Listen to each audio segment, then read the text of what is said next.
नारायण नारायण नारायण श्रीमन नारायण नारायण नारायण लक्ष्मी नारायण नारायण नारायण लक्ष्मी नारायण नारायण नारायण।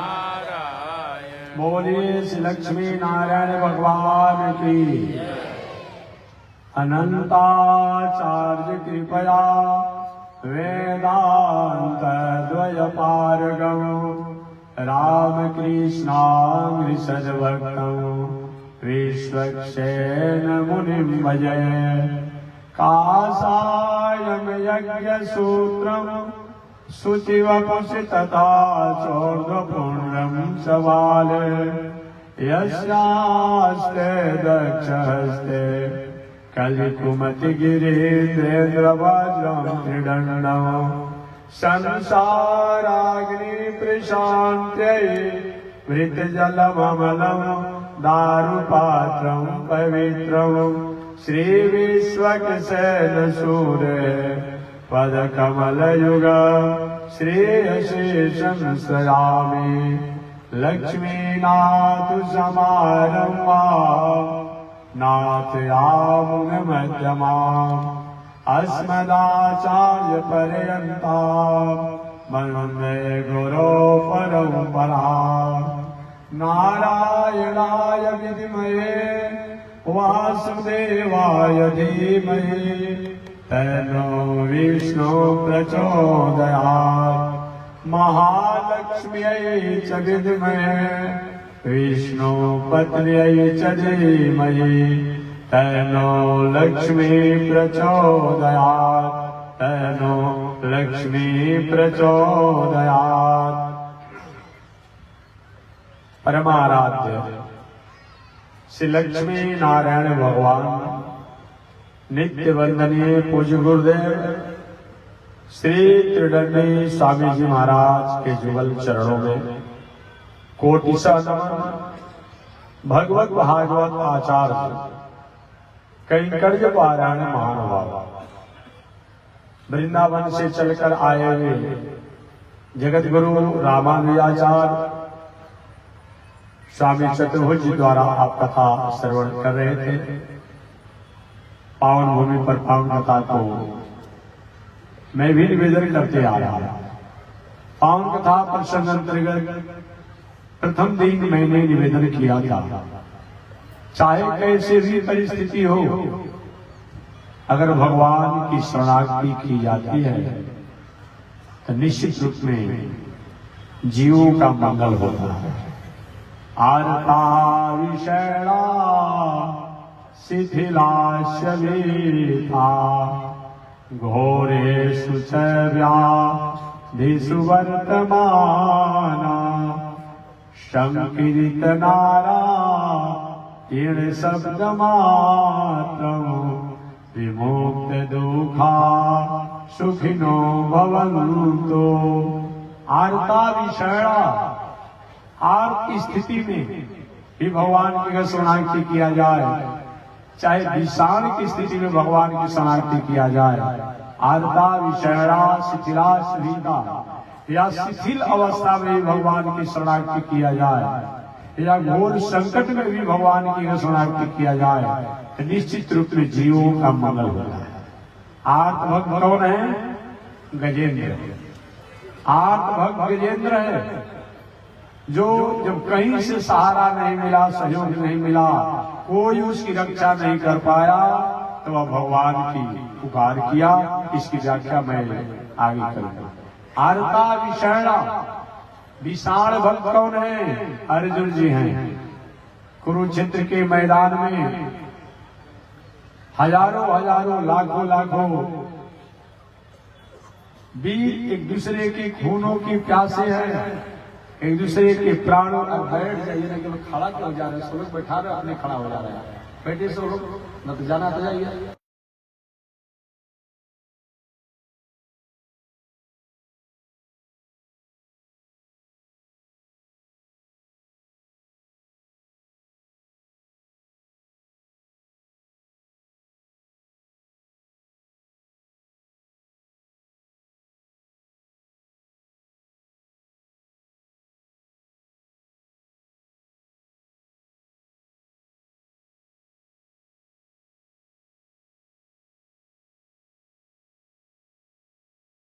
भीता आर्तभक्त गजेंद्र, जो कि कोई सहारा नहीं मिला, तो गजेंद्र ने पुकारा।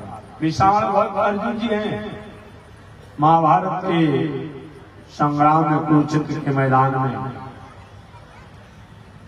एक वीर दूसरे वीर के प्रति खून के प्यासे है, सब एक दूसरे की खून के ही मानो प्यास से वो अतृप्त है। आर्ता विषैणा शिथिलाश्च भीता, अर्जुन जो है विषाण भक्त है, शोक में मोह को विषाण।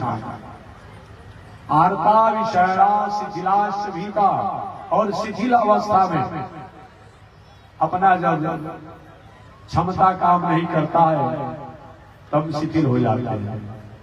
शिथिल भक्त द्रौपदी है। आर्ता विषैणा शिथिलाश्च भीता, और भय से आक्रांत होने वाले अजामिल। ये चारों लोग ने भगवान की शरणागति किया और शरणागति करके भगवान की कृपा को अधिकार किया। तो प्रथम भक्त कौन है? आर्त भक्त। आर्ता विषैणा शिथिलाश्च भीता, घोरेषु च व्याधिषु वर्तमाना, संकीर्तनारायण शब्दमात्रं विमुक्त दुःखा सुखिनो भवन्तु। गजेंद्र की बात मैंने निवेदन किया था, गजेंद्र की कथा सुनाया था। गजेंद्र कैसे आत्मभक्त है, मैंने निवेदन किया था। वह गजेंद्र जिनको गज और ग्राह की कथाएं आप हरिहर सोनपुर की सुनते रहते हैं, वह अपने ही कर्मों के द्वारा हम और आप जो है ना, अलग अलग जोड़ियों को हम प्राप्त करते हैं। याद रखिए, ठीक है, काल बड़ा होता है, समय बड़ा होता है, प्रारब्ध बड़ा होता है, भोग बड़ा होता है, चाहे वह काल हो, प्रारब्ध हो, भोग हो, समय हो, हमारे कर्मों के अनुसार ही वह बड़ा और छोटा होता है। हमने कर्म किया है उसके अनुसार वो हमारे साथ वो भोग बन करके, भाग बन करके, भविष्य बन करके, प्रारब्ध बन करके, समय बन करके, काल बन करके हमें हमारे जीवन में सुख और दुख के रूप में होता है, चाहे वह सुख हो चाहे वह दुख। लेकिन हमारा कर्म है। ऐसे भी रामचरितमानस में मानसकार ने भी कहा, आप जानते होंगे, लिखा हुआ, जब एक दूसरे पर दोषारोपण हो रहा था रामायण में, उनका दोष है तो उनका दोष है, तो उनका दोष है तो उनका दोष है, तो मानसकार ने तो कहा है। बहुत पावन शंकर जी जब भवानी जी को कथा सुना रहे थे कि भवानी जी, हे पार्वती, कोई किसी को दोष भले दे, लेकिन अपने कर्म के कारण ही कोई किसी का शत्रु बनता है, कोई किसी का मित्र बनता है। उन्होंने स्पष्ट रूप से कहा कि भरत भाग क्या कैसा चौपाई है, सुना हूं भरत भावी प्रबल। देखिए भाई, रामचरितमानस में कभी कभी पढ़ने का मौका मिलता है, वो एक दो चौपाई आप उसमें सुन करके याद कर दिया, हमको बहुत पूरा याद किया। लेकिन आप लोग कहते इतना सुंदर हमको लगता है कि कभी कभी बहुत आधा पूरा चौपाई कभी हमको याद होता है, कभी भूल भी जाता है। तो इसमें आप सुना हूं भरत भावी, यही ना है, प्रबल जैसे जस विधि हानि लाभ जीवन मरण। ये हानि लाभ जीवन मरण जो है अपने ही कर्म का होता है। संस्कृत के श्लोक बहुत जल्दी याद जाता है, तो अवश्य में वो कर्म कृतम कर्म सुहास भोग, संस्कृत में तो कहा ही क्या है, लेकिन मानसकार ने इसी बातों को कहा, चाहे जो कुछ भी हमारे क्रियमाण कर्मों का फल है, इसको हम छोड़ नहीं सकते हैं, भूल नहीं सकते। हमने प्रकृति की प्रतिकूलता में जीवन जिया, ठंडा को ठंडा नहीं समझा, अनेक प्रकार की प्रकृति में प्रतिकूलता थी उसको नहीं समझा, जुकाम हो गया, सर्दी हो गया, खांसी हो गया। लेकिन हमने तो ऐसा किया ना, अगर सही में प्रकृति की प्रतिकूलता में हम कहीं अपने को संतुलित रहते, संयम रहते, तो शायद जो खांसी, जुकाम, बुखार की जो स्थिति हमारे पास नहीं है। कभी कभी ये होता है कि हम नहीं चाहते हैं, लेकिन कोई हमारे खान में, पान में, उठन में, बैठन में प्रकृति के चलते हमें सर्दी खांसी जुकाम हो जाती है और कभी कभी जान का हो जाता है। खीरा खा करके आप ठंडा पानी पी लीजिएगा, बिना सर्दी हुए रहेगा? बताइए। अब खीरा खा लीजिए और खा के ऊपर से पानी पी लीजिए, क्या होगा? केला खा लीजिए और केला खा करके पानी पी लीजिए, स्वाभाविक सर्दी खांसी हो जाएगा, स्वाभाविक हो जाएगा। इसीलिए शास्त्रों में भोजन करने का भी एक तरीका बताया गया, और तरीका बताया गया है।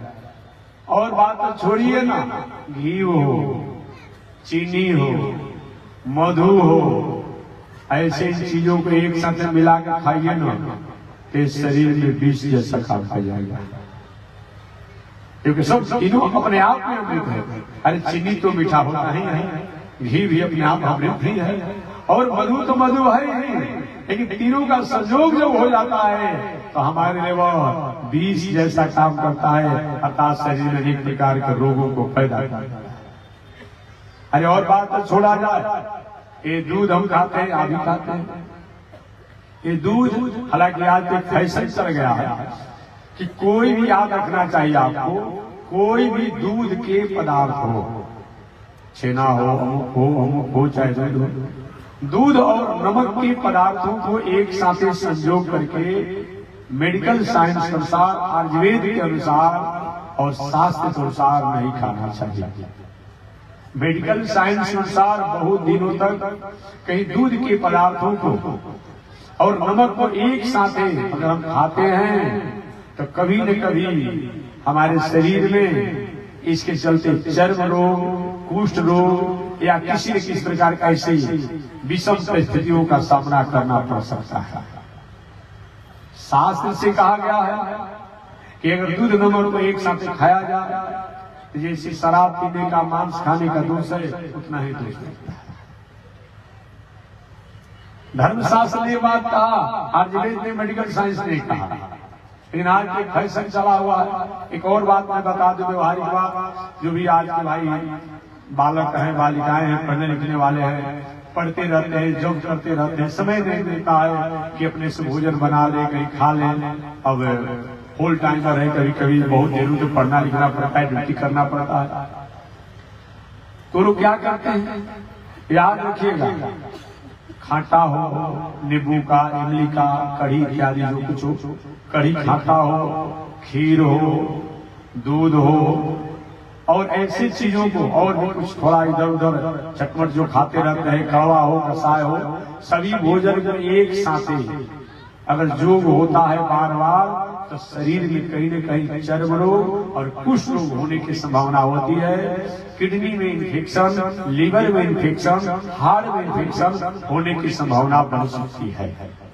ये मेडिकल साइंस के अनुसार भी अगर आप खाने का आदत ही पड़ गया हो, बहुत से लोग तो छेना का पकौड़ा खा रहा है, खा रहे हैं, ठीक है भाई, हमारे रुकने से तो आप रुकने वाले नहीं हैं, लेकिन मेडिकल साइंस और शास्त्र, ये दोनों ने कहा कि नहीं, दूध के पदार्थ और नमक, इन दोनों का संयोग नहीं होना चाहिए, अन्यथा हमारे शरीर में अनेक प्रकार की विसंगतियों को ला सकता है। और जो चर्म रोगी हो, कुष्ठ के, चरक के इत्यादि विषय हो, उनको तो दूध संबंधी कोई वस्तु खाना ही नहीं चाहिए, उनको रिएक्शन होने की, और अगर थोड़ा बड़ा है और आगे बढ़ने की संभावना हो सकती है। खट्टा नहीं खाना चाहिए, बहुत तीता नहीं खाना चाहिए, कड़वा नहीं खाना चाहिए, कसाव नहीं खाना चाहिए। इस शास्त्र मैं कहना चाह रहा था कि हमारे कर्मों का फल जो है ये हम और आपको प्राप्त होता है, भले वह कर्म तत्काल की नहीं हुआ। अभी आप गेहूं का बीज कुछ दिन पहले बोए थे, आ काटेंगे 4 महीना के बाद, ये कोई जरूरी है कि जो काम करेंगे अभी अब हो जाएगा। अब वही कहीं आपने कोई गेहूं की चक्की आता जो आप कहते हैं मशीन, उसमें आपने क्या किया, गेहूं डाला और गेहूं को आटा इस करके तो तत्काल भी कुछ काम हो जाता है। कोई आपने धान का मशीन से कूटने वाला है, उसमें डाला तुरंत चावल निकाल दिया, कुछ काम तत्काल भी हो जाता है, कुछ काम बाद में भी होता है। याद रखिएगा। लेकिन हमारे कर्मों का फल हमें भोगना पड़ता है, भोगना पड़ता है, भोगना पड़ता है। इसको कोई रोक नहीं सकता है। जो कुछ भी है उसको हमें स्वीकार करना पड़ता है। तो मैं निवेदन करना चाहता हूं कि हमारे गजेंद्र की कथा में बता रहा हूं। गजेंद्र आर्त भक्त कैसे बना? गजेंद्र एक हाथी के रूप को कैसे प्राप्त किया? तमिलनाडु प्रदेश के पांडे देश जो है वहां के राजा थे। वो राजा बहुत बड़ा यशस्वी थे, मेधावी थे, कीर्तिमान थे, इसमें कोई कमी नहीं थी। लेकिन उनके द्वारा कुछ गलती हो गई। गलती क्या हो गई? संतों की टोली जा रही थी। राजा ने देखा या तो वहां स्थिति नहीं बन पाई होगी, और उन्हें संतों को देखने के बाद भी अभिवादन नहीं किया। अभिवादन नहीं किया, बल्कि अकड़ कर खड़े ही। देखिए, आप ट्रेन की यात्रा करते हो, बस की यात्रा करते हो, अपनी गाड़ी की यात्रा करते हो, कोई देवालय हो, कोई धाम हो, तीर्थ हो, अमुक हो, संत हो, ज्ञानी हो, महात्मा हो, विशिष्ट जन हो, आदरणीय जन हो, और कुछ नहीं होता है। कहीं अचानक आप जा रहे हैं, रास्ते में दिखाई पड़ गया, और वहां तो जाना समय नहीं है, तो जहां है वहीं से मन ही मन सिर को झुका लीजिए, उत्तर प्रणाम होना चाहिए। एक अभिवादन करने से बताया गया है 4 चीज बढ़ता है: आयु, जस, कीर्ति, बल इत्यादि की वृद्धि होती है। इसलिए हमें निश्चित रूप में अभिवादन करना चाहिए। ये राजा तो थे, संतों का अभिवादन इनसे नहीं हो पाया।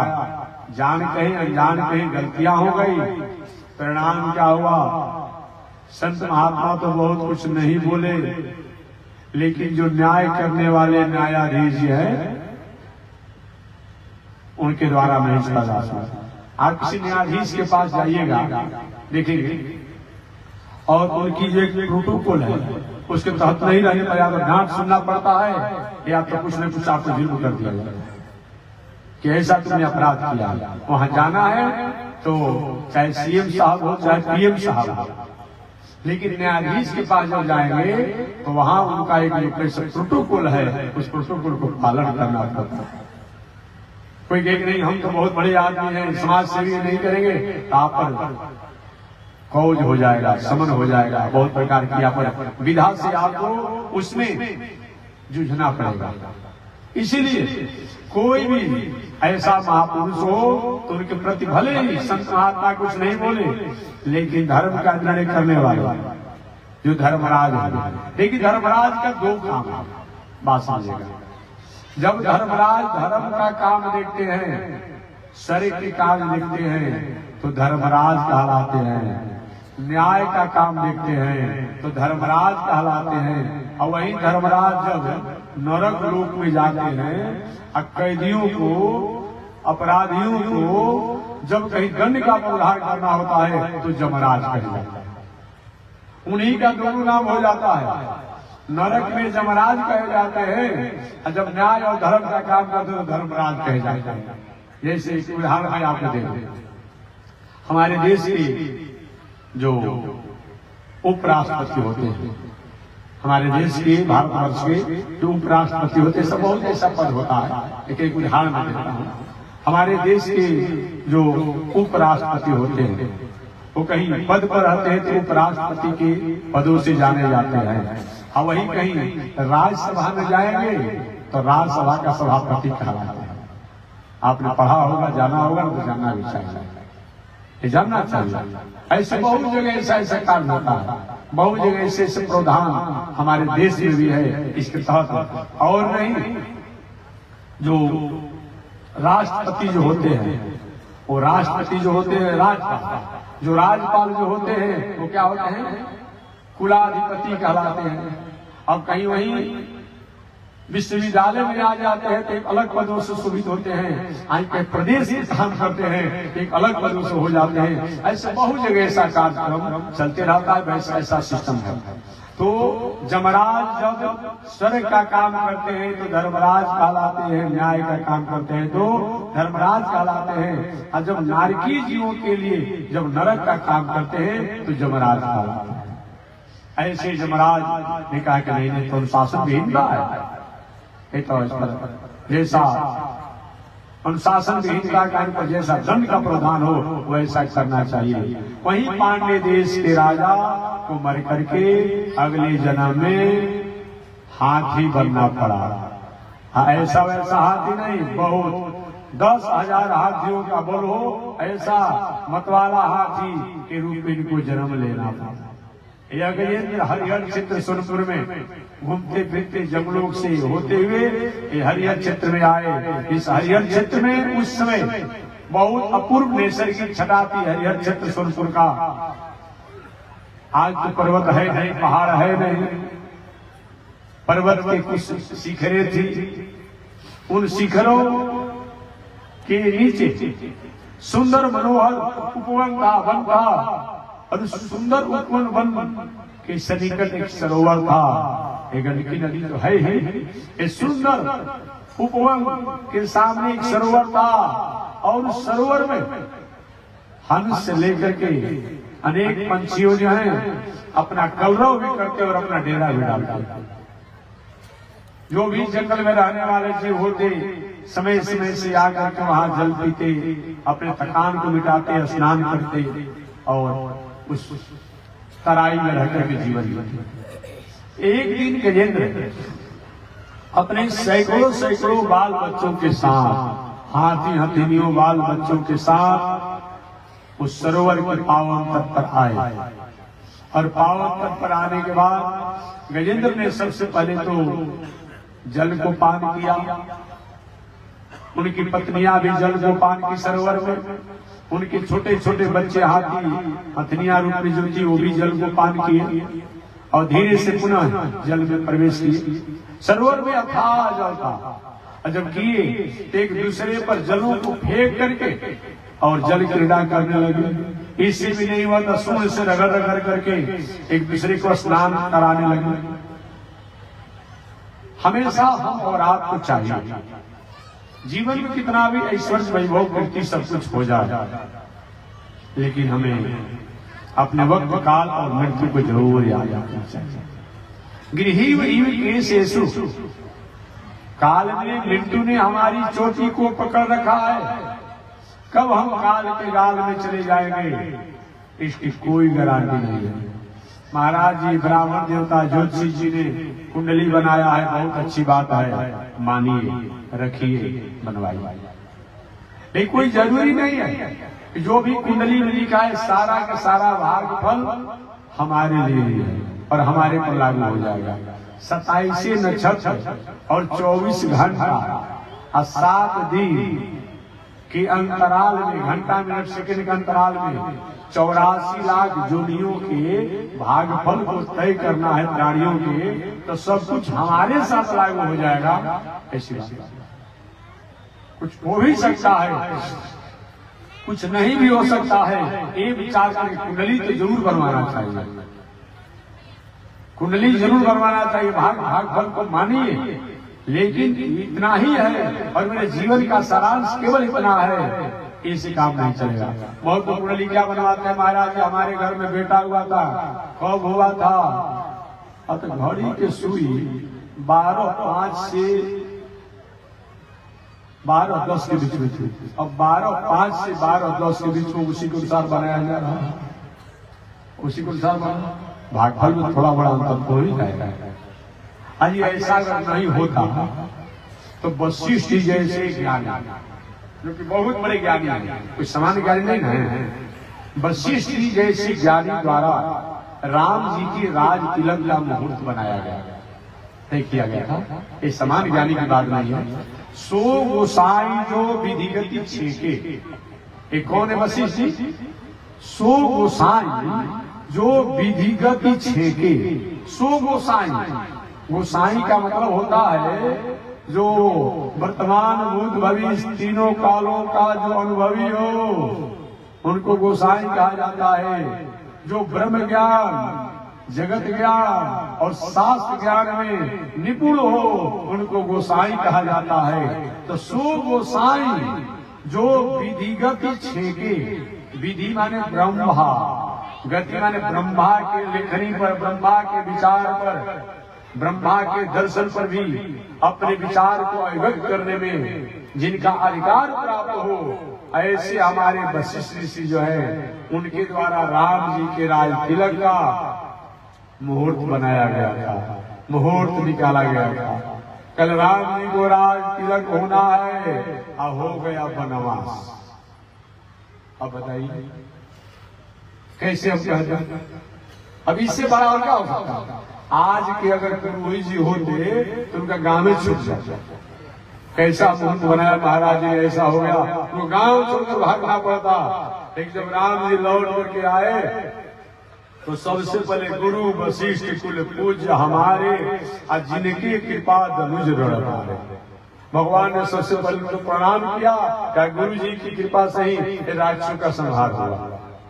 तो मैं निवेदन करना चाह रहा था कि जब वशिष्ठ जी जैसे भविष्यवक्ता कि अपने आप भाग फल के निर्णय करने वाले, बनाने वाले, कुंडली बनाने वाले, सब फलादेश करने वाले, मुहूर्त निकालने वाले द्वारा होना था राज तिलक, हो गया वनवास, तो और दुनिया के लोग जो होंगे उनके अनुपात में तो वैसा नहीं होंगे, इसीलिए आप बनवाइए।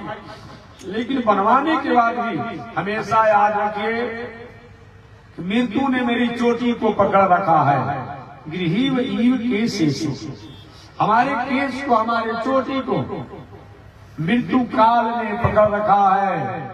क्या पता है जो इस जिंदगी का, इस जिंदगी की क्या पता है कि अगला समाज जलेगी कि बुझेगी। आयुषम जलोल वीर चपलम फेनोपमम जीवनम धर्मम जो न करो निमित्तमते। हमारी आपकी आयु जो है चंचल जल के बुलबुले की समान है। जल में बुलबुला होता है, आप देखते हैं, देखते होंगे। जल में कभी आकाश से दृष्टि होती है किसी जलाशय में, टेबल बुलबुला होता है और कुछ ही देर के बाद फूट जाता है। तो आयु सम जलोल बिंदु चपलम, हमारी आपकी आयु जो है एक चंचल बुलबुले की समान है। और फेनोपमम जीवनम, और हमारा आपका जीवन जो है एक गाज के समान है। अतः धर्मम जो न करो निंदितमती, इस जानने के बाद वह निंदितमती जो अच्छे कर्मों को नहीं करता है, पश्चाताप, वही पश्चाताप और अफसोस करता है। गजेंद्र जल में स्नान अपने परिवार के लोगों के साथ कर रहा था। पत्नियों को, बाल बच्चों को अपने सूढ़ों से जल उठा कर स्नान कराता, जल क्रीड़ा करता। धीरे धीरे थोड़ा और आगे बढ़ जाए, और आगे बढ़ जाए, सरोवर में आगे बढ़ते चला गया और गहरी जल में चला गया। उस में ग्राह रहा था। ग्राह ने विचार किया कि हमारे रैन बसेरा जो है इस जल में, इसमें कौन ऐसा क्रांता आया जो हमारी रैन बसेरा को उजाड़ना चाहता है।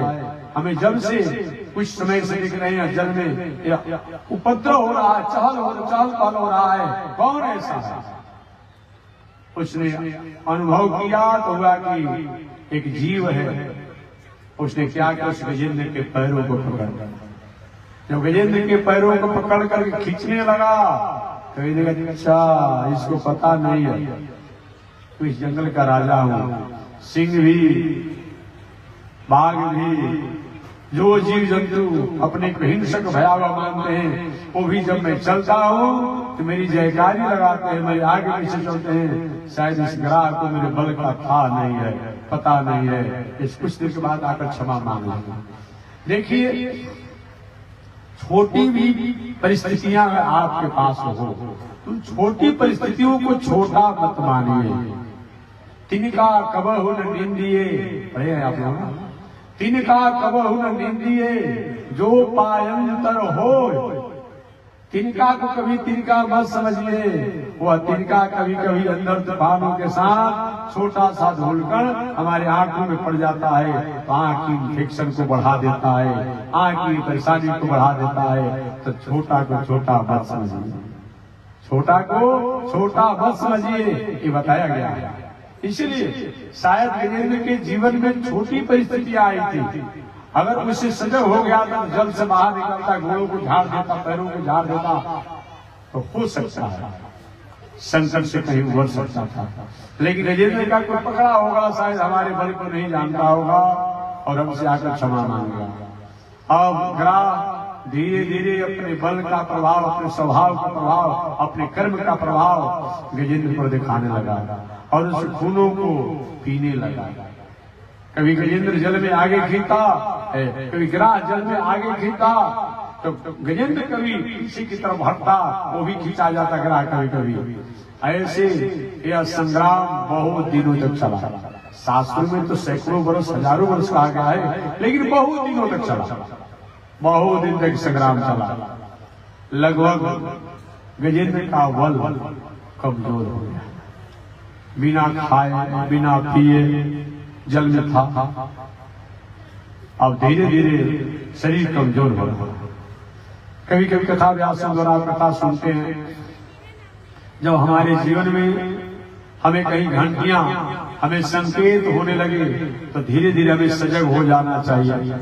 कहा जाता है बाल पकने लगे, कहीं आंख की दृष्टि कमजोर होने लगे, कान से सुनाई कम करने लगे, दांत कहीं कमजोर होने लगे, स्मरण शक्ति कहीं कमजोर होने लगे, कहीं नाड़ियां अपना कर्म करना कमजोर हो जाए, तो धीरे धीरे हमको अपने पर संयम होना चाहिए कि अब प्रकृति, हमारे शरीर की स्थिति जो है, यह प्रकृति पुरुष के प्रति हमें चलने के लिए प्रेरणा दे रही है, लेकिन हम लोग मानते नहीं हैं। बाल सफेद हो गया, काला करा लेंगे, हो रहा। कभी कभी तो हम देखकर हैरान हो जाते हैं। अभी कुछ दिन पहले एक थे 60-65 वर्ष में थे, तो पहले वो तुम्हें सफेद बाल में देखता था। अभी संयोग से 15 दिन पहले आए थे दर्शन करने के लिए, वो चल रहा है बाल वाला टोपी ने काला, मोच सब लग गया था। हम भाई ये कैसे हो गया? उन्होंने कहा भाई आप चिन्हा नहीं, हम भी नहीं चिन्ह पाए। एक गए थे तो हमारे बेचारे का पिताजी आप थोड़ा करा लीजिए, तो स्वामी जी हमारी इच्छा तो नहीं थी, अच्छा पैसा लग गया है तो लग गया, तो सोच रहे कि कुछ दिन पैसा लगाए तो सधा ले, बाकी दिन नेचुरलिटी में रहेगा वही रहेगा। अब प्रकृति आपको जवाब दे रही है, आप बाल को पेंट कर रहे हैं, करिए, कौन रोकने जा रहा है? अरे जो हमारी प्रकृति व्यवस्था उसमें हम रहेंगे। अब आंख से दिखाई नहीं पड़ता है तो चलिए ठीक है चश्मा लगा लीजिए, पढ़ना लिखना है, लेकिन आप अपने को सजग हो जाइए। कान से सुनाई नहीं पड़ रहा है, मशीन लगा रहे हैं, ठीक है, सुनना है भजन कथा प्रश्न सुनना है, लगा लीजिए, लेकिन अपने को सजग हो जाइए। अब इतना ही नहीं, दांत कहीं कमजोर हो गया, आज सब कुछ हो रहा है जी, लेकिन आज श्रम का अभाव हो गया है। ऐसे श्रम का अभाव होने के कारण ये है कि आज समाज में शांति नहीं है, आज समाज में शांति नहीं है। एक बार हमारे पूज्य गुरुदेव स्वामी जी महाराज कभी हास्य की बात कहा करते थे, तो हमारे स्वामी जी की छोटी छोटी बातों को भी कभी हम लोग याद नहीं लेते थे। स्वामी जी एक बार कथा सुना रहे थे, अपनी मौज में स्वामी जी कथा सुनाते थे। हिंदी और भोजपुरी भाषा, भले ही संस्कृत के उद्भट विश्व के विद्वान, ये तो बात हम नहीं कहेंगे, स्वामी जी ग्रंथों द्वारा पता चलेगा कि संस्कृत के कितने बड़े विद्वान थे। अहमद जो स्वामी जी ने किताब लिखा है, उस किताब को पढ़ने से अहम शब्द पर इतना मोटा किताब लिखा गया है, जो काशी के उस जमाने के विद्वानों द्वारा उसका कोई जवाब नहीं जोड़ा, अंत में नतमस्तक हो गए। समाज में सभा में नाम लेने की आवश्यकता नहीं।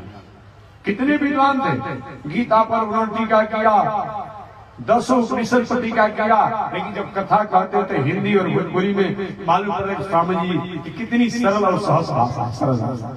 तो स्वामी जी एक बार कथा सुना रहे थे, कथा सुनाते हैं कहा कि एक बार एक भला आदमी ने क्या किया कि अपने कुछ भवा द्वारा थोड़ा कुछ बोल दिया होगा, डांट फटकार के रूप में कुछ बोल दिया, भवा कुछ बोल दिया, जवाब सवाल कर दिया होगा। अब उसने क्या कि भेड़ी का कमर उड़ा करके मार रहा था। तो कहीं बताओ स्वामी जी कह रहे थे कि हमने कहीं बताओ यही धर्म है? थोड़ा भी आपको लज्जा नहीं लग रही कि स्वामी जी छुआ नहीं, कमर उड़ा कर मार रहा है? ऐसे ऐसे लोग हैं कोई हाथ निकालने वाले, बताइए। लेकिन मैं कहना चाहता हूँ आज सब कुछ हमारे पास है, लेकिन आज नैतिकता का अभाव है। ये कथा नहीं, मैं कहना चाहूंगा हमारे होनहार जो बालक हैं, बालिकाएं हैं, जो भी बालक बालिकाएं हैं, वो पढ़ रहे हैं, वो जरूर पढ़े। हम लोग देश में रहिए, विदेश में रहिए, प्रदेश में रहिए, डॉक्टर इंजीनियर जो वैज्ञानिक बनना है आप बढ़िए, पढ़िए और पढ़िए और बनिए, लेकिन जिस माता पिता अभिभावक ने आपको उस पद पर पहुंचाया है उनकी गरिमा को जरूर आप याद रखिए, तभी आपको शांति मिलेगा। और ऐसा अगर आप नहीं करते हैं तो आप वैज्ञानिक बन जाइए, इंजीनियर बन जाइए, डॉक्टर बन जाइए, लेकिन जीवन में शांति आपको नहीं मिलेगी। इस पर जरूर विचार होना चाहिए। तो मैं निवेदन करना चाह रहा, प्राय लोग परेशान है, किसी व्यक्ति से पूछा जाए क्या भाई शांति में है? एक छोटा बेटा जो है, बालक है, 2 वर्ष का लड़का है, वो भी टेंशन में है, वो भी डिप्रेशन। अरे बेटा तुम क्यों टेंशन में हो, तुमको क्या हो गया है? कहते इसीलिए मैं टेंशन में हूँ कि हमारी इच्छा नहीं है ट्यूटर के यहाँ पढ़ने जाने के लिए। हमारी माताजी पिताजी कहते हैं कि ट्यूटर के यहाँ पढ़ना पड़ेगा, इसलिए हमको टेंशन हो गया। अब बताइए, छोटा बालक 2 वर्ष से लेकर के 99 वर्ष के बूढ़ा बाबा से पूछिए, बाबा आप तो टेंशन में है। अब सब कुछ तो हो गया जो होने वाला था, एक वो तो हो गया, लेकिन जिस बेटा परिवार को हमने सब कुछ किया वो हमारे सलाह नहीं लेता है। अब जिंदगी भर की सलाह से काम नहीं चला। अब जमराज के यहाँ आपकी प्रतीक्षा हो रही है, शमशान पर लकड़ी जो आपकी प्रतीक्षा कर रही है, वहां पर कागज आपको निकाला जा रहा है, फाइल ढूंढा जा रहा है, और यहाँ आप चाहते हैं सलाह लोग लें। कभी सलाह देने की कोशिश मत कीजिएगा। अब समझिए 50-60 वर्षों के बाद आप कभी सलाह परिवार के लोगों से हमसे लोग लेंगे नहीं, ले तो ले, नहीं ले आकांक्षा मत रखिए, आप दे दीजिए। मानना है मानेंगे, नहीं मानेंगे वो समझेंगे, क्योंकि अब हम आगे की तैयारी करें, यही हमारा और आपका कर्तव्य होगा। तो मैं निवेदन करना चाहता हूँ कि हमारे जीवन में छोटी से छोटी गलतियां जो है वो कभी कि हमारे लिए बहुत बड़ा विस्फोटक बन जाती है। गजेंद्र को अहंकार था, और अहंकार होने के कारण पहले तो उसने छोटा समझ करके अपने को बलिष्ठ मानकर नकार दिया। जब धीरे धीरे कमजोर होने लगा तब समझ में आया कि हमारे पर आपत्ति विपत्ति आ गई। अपनी पत्नी से कहा, श्रीमती जी रात को रात नहीं समझा, दिन को दिन नहीं समझा, और आप मेरी रक्षा करें। पत्नी ने कहा, देखिए बहुत दिन में आपके साथ रहा, भूखे प्यासे, अब हमारे पास बल नहीं रह गया है, लेकिन आप कहते हैं तो मैं आपकी सहायता करता हूँ। वो पत्नी ने क्या किया, अब उसके पूंछों को पीछे की तरफ पकड़ करके खींचना चाहा, नहीं निकल पाया। तब अपने बेटों से कहा, बेटा तुम भी इसमें बल लगाओ, और बल लगा करके मैं तुमको नहलाता था, ध्यान कराता था, सब विश्राम कराता था, सब कुछ करता था, छोटे अवस्था में खिलाता था चारा, हमारा सहयोग नहीं करोगे? बेटा भी लगे। सारा परिवार गजेंद्र को निकालने के लिए गिरा के संकट से प्रयास किया, लेकिन गजेंद्र संकट से उबर नहीं पाया। अंत में पत्नी ने कहा, पतिदेव आप तो मरने ही वाले हैं, हमको भी मार डालेंगे, अब हम जा रहे हैं। बेटा ने कहा, पिताजी माताजी चलिए हम भी जा रहे हैं। सारा परिवार छोड़ करके चल दिया। एक गजेंद्र की कथा नहीं है, कुछ दिनों तक तो हमारे परिवार के लोग भी हमारी सेवा करते हैं, और जब देखते हैं कि रोग बढ़ते चला जा रहा है तो क्या करते हैं, धीरे धीरे वे लोग भी हमको छोड़ देते हैं। कहते हैं कि बाबा मर जाते तो अच्छा होता, बहुत कष्ट होता है, पिताजी मर जाते तो अच्छा होता, बहुत कष्ट हो रहा है। या धीरे धीरे वे लोग भी कर लगते हैं, और आगे आते आते क्या होता है, जब सब कोई छोड़ दिया, गजेंद्र उस ग्राह के चंगुल में जाते जाते लगभग उसका सूर्य का अग्रभाग ही बचा हुआ, प्रायः शरीर जल में डूब ही गया। अचानक हाथ भाई राजा था, संतों की कृपा तो थी, गलती हो गया था, अचानक उसको पूर्व जन्म का संस्कार आया। अरे हाथी रूप से तो कैसे सुंदर व्याख्या कर सकता है, पूर्व जन्म के संस्कार के कारण वह गजेंद्र ने आवाज लगाया, ब्रह्मा देवो भोसुरा, हे ब्रह्मा बाबा आप पितामह हैं, हमारी पत्नी हमारे बच्चों ने हमारा साथ छोड़ दिया, शरीर में बल नहीं रह गया है, मैं ग्राह के चंगुल में फंस गया हूँ, अब बचने की उम्मीद नहीं है, मैंने जाना है कि आप पितामह हैं, ब्रह्मा हैं, बहुत आपका उम्र है, हमारी आप रक्षा करें। ब्रह्मा जी सोच ही रहे थे कहाँ से आवाज आ रही है, पूरब से पश्चिम से उत्तर से दक्षिण से, 4 से न ब्रह्मा जी का है। अब सोचने में देर हो गई, अब सोचा कि हो सकता है ब्रह्मा जी बूढ़े हो गए, अपने को असमर्थ समझते होंगे, नहीं आए। अगर हे भूत बावन शंकर जी कैलाशवासी, आप मेरी रक्षा करें। शंकर जी विचार के अभी ब्रह्मा जी को बुलाया, हमको बुला रहा है, कहीं हम जाएं अतः दूसरे को बुला देगा तो मेरी बेइज्जती हो जाएगी। अब शंकर जी भी बहुत ध्यान देंगे। बारी बारी से गजेंद्र ने सभी देवताओं को पुकारा, देवराज इंद्र को, वरुण को, अमुक को, अमुक को, अमुक को, कोई नहीं आया।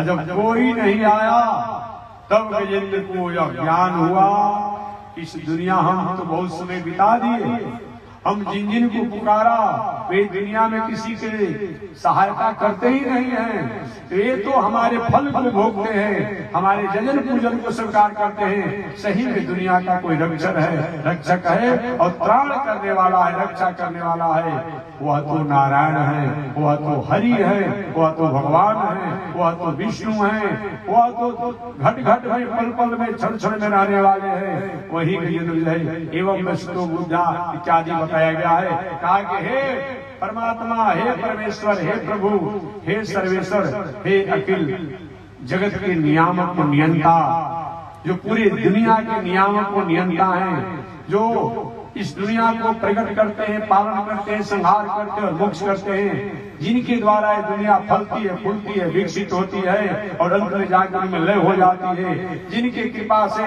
जिनकी शक्ति की ओज तेज से सूर्य में, चंद्रमा में, वायु में, आकाश में जितने भी देवता हैं उनमें वह शक्ति है, ओज है।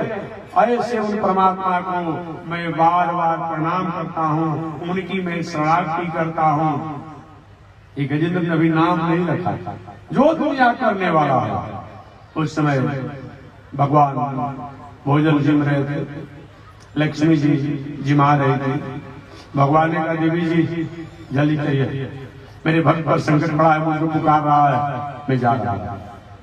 भगवान ने तैयारी कर दिया, आइए गुरु जी जल्दी चलिए तैयारी कीजिए, मेरे भक्त पर संकट पड़ा हुआ है।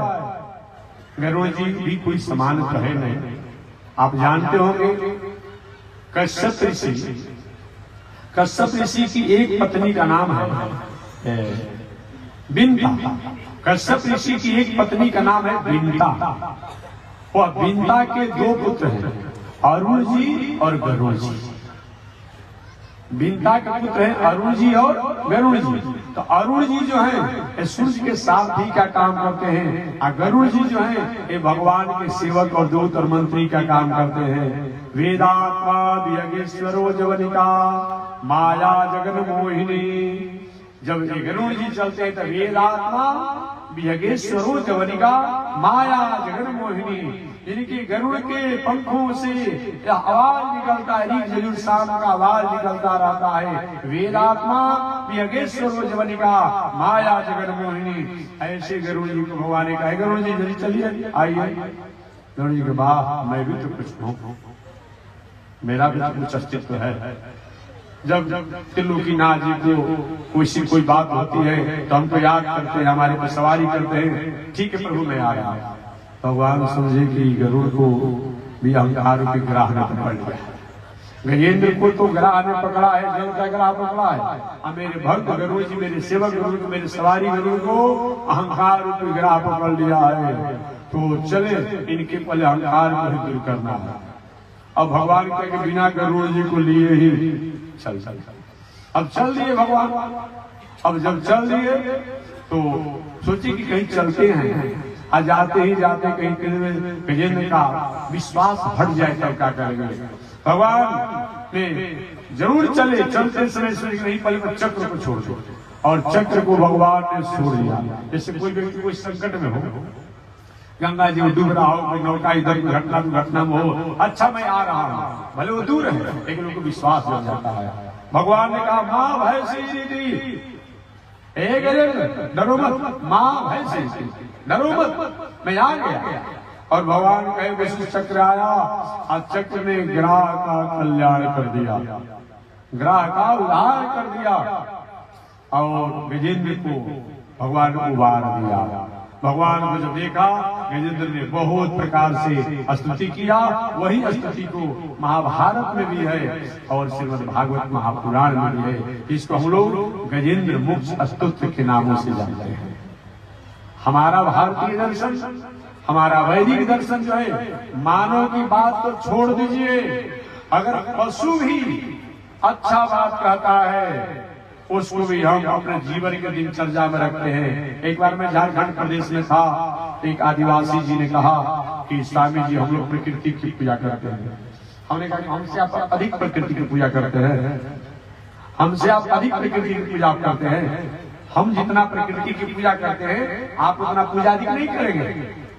हम पीपल की पूजा करते हैं, हम तुलसी की पूजा करते हैं, हम पहाड़ की पूजा करते हैं, हम पहाड़ की परिक्रमा करते हैं, हम पसाड़ की मूर्ति की परिक्रमा करते हैं, हम जल की परिक्रमा करते हैं, हम जल को स्नान करते हैं, प्रणाम करते हैं, झीलों को, झरनों को। हमसे अधिक कौन प्रकृति की पूजा करता है जी? हम जितना पूजा, हम वैदिक परंपरा वाले, हम संस्कार तो है वैदिक परंपरा, हम वैदिक परंपरा वालों जैसे पूजा करते हैं कौन कोई कर सकता है। इसलिए हमारे यहाँ तो भारतीय दर्शन में एक पशु की भी बातों को सुनने को बताया गया है। रामचरितमानस में आपने सुना होगा, बारी मथे घृत हो ही बरो, सिकता ते बरु तेल, बिन हरि भजन न भव तरी हो, यह सिद्धांत। गरुड़ जी का काकभूषण जी का जब संवाद हो रहा था, उसमें भी संवाद में आया कि हे गरुड़ जी, हे गरुड़ जी, बिना भगवान की भक्ति किए, शरणागति किए, चाहे ब्रह्मा के समान आयु हो जाए, ब्रह्मा के समान सृष्टि करने की स्थिति हो जाए, लेकिन प्राणियों का, मानवों का उद्धार नहीं हो सकता। तो हम तो हाथी की भी स्तुति को भाई गाते हैं। ये गजेंद्र मोक्ष जो है महाभारत में जो है, ये हाथी द्वारा ही गाया हुआ है और भागवत में भी है। इसलिए हमेशा मैं कहते रहता हूँ, जो व्यक्ति बार बार कोई बिजनेस, व्यापार, नौकरी, अध्यापन अकारण शत्रुओं द्वारा कोर्ट कचहरी मुकदमा इत्यादि में फंसा दिए जाते हैं, ऐसे व्यक्ति अगर आज भी श्रीमद् भागवत महापुराण के अनुसार गजेंद्र मोक्ष का पाठ करता है संकल्प करके 3 टाइम रोज, सुबह, मध्याह्न काल और सायंकाल, तो निश्चित रूप में कहीं न कहीं समाधान दिखाई पड़ता है और समाधान होता है। लेकिन ये बात नहीं कि दूसरे का खेत खलिहान दखल कर लीजिए, या किसी का टैक्सी छीन लीजिए या अपराध कीजिए, ताकि स्वामी जी ने अच्छा उपाय बता दिया, ये मैं नहीं कह रहा। आप एक गलत तरीका से परेशान किए जा रहे हो। अगर गजेंद्र मोक्ष का आप पाठ करते हैं तो कहीं न कहीं समाधान होता है।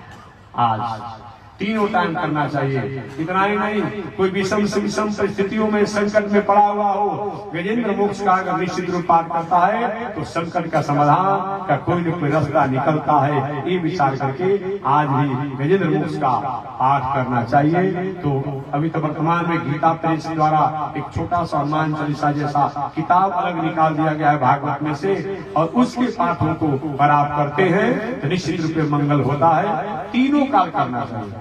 ये कोई जरूरी नहीं है कि स्नान करके करना है। आप सुबह सुबह जग करके हाथ मुंह धो करके, पैर धो करके और उसको पाठ भी कर सकते हैं। मध्याह्न काल अपने दिनचर्या को अनुसार करिए, शाम को भी अपनी दिनचर्या अनुसार करिए। ये 3 काल 2-4-5 मिनट लगेगा, ये निश्चित किया जाए, आज भी मंगल होता है।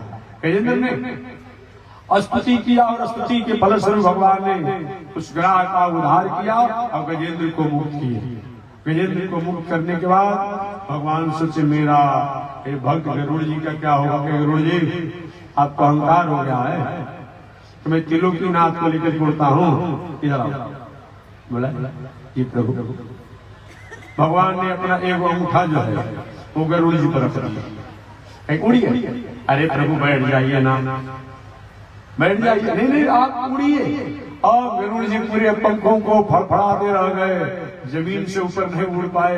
भगवान ने कहा, अहंकार करते हो कि हम त्रिलोकीनाथ को लेकर उड़ते हैं। अरे गरुड़, मैं अपने चरणों में दबा करके तुमको उड़ाते रहता हूँ, तुम हमको क्या उड़ाओगे। इस प्रकार गरुड़ जी को जो अहंकार रूपी ग्राह पकड़ लिया था उससे ही भगवान ने मुक्त किया, और गजेंद्र को ग्राह ने जो पकड़ लिया था उसको भी मुक्त किया।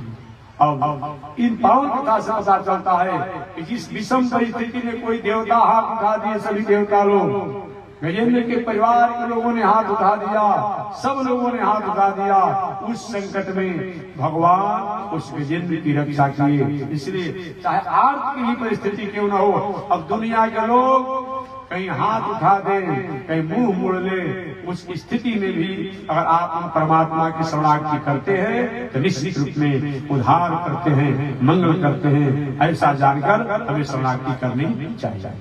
आर्ता विषणा शिथिला शभेता घोरे सुजव्या सुवर्तमाना संकीर्तनारा इड शब्द मात्रं विमुक्त दुखा सुखिनो भवन्तु।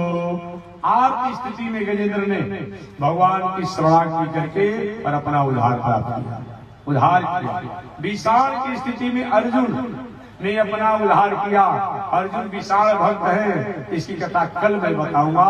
आर्ता विषणा, तो कैसे विशाल भक्त है अर्जुन, कैसे मोह व्यामोह में फंसे हुए थे और भगवान ने गीतोपदेश दे करके उनके मोह को कैसे दूर किया, शेष चर्चा अगले दिन। आज इसी के साथ वाणी विराम। एक बार भगवान का नाम ले, आगे परमात्मा की जय। श्रीमन नारायण लक्ष्मी नारायण, श्रीमन नारायण लक्ष्मी नारायण, श्रीमन नारायण नारायण नारायण, श्रीमन नारायण नारायण नारायण। आग लगी आकाश में बरसन लगे अनारो, आग लगी आकाश में बरसन लगे। संत नहीं होते जग में तो जल मरता संसार हो, संत नहीं होते जग में तो जल मरता संसार। श्रीमन नारायण नारायण नारायण, श्रीमन नारायण नारायण नारायण। तनी देखी रघुनाथ जी हमारे ओरिया, तनी देखी रघुनाथ जी हमारे ओरिया। बगसर में आके रहुआ तड़का के मरनी, बगसर में आके रहुआ तड़का के मर। गौतम नारी अहिल्या के तरनी, गौतम नारी अहिल्या के तरनी। देखी रघुनाथ जी हमारी ओरिया, तनी देखी रघुनाथ जी हमारी ओरिया। श्रीमन नारायण नारायण नारायण, श्रीमन नारायण नारायण नारायण, लक्ष्मी नारायण नारायण नारायण, लक्ष्मी नारायण नारायण नारायण। बोलिए श्री लक्ष्मी नारायण भगवान की, विश्ववंदन दातार श्री चिरंजी स्वामी जी महाराज की। हरि ओम। शांति शांति शांति।